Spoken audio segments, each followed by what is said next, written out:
Hello everyone, my name is Balint from Brisbane and I just completed fully Reading Mysteries Vision Board Workshop. So it was a really cool experience. Now, to be very honest with you, I was quite skeptical coming into this, but because I had a couple of friends that had a really good experience with it, I gave it a chance and I dove in, and I'm very glad I did.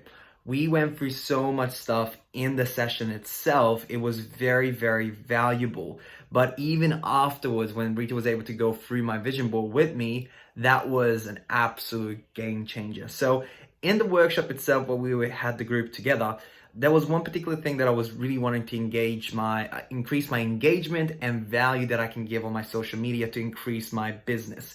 And the very next day, I did a Facebook Live that actually blew up. So I already started to manifest it with less than 24 hours. It was insane. But also when we were reviewing my vision board, man, did I not expect what I was projecting into the world subconsciously. And Rita was able to pick those things apart, make it much more into flow, and I'm very excited for the future. So if you're thinking about how to reach your goals in a fun, congruent, flow way, you need to check out this workshop.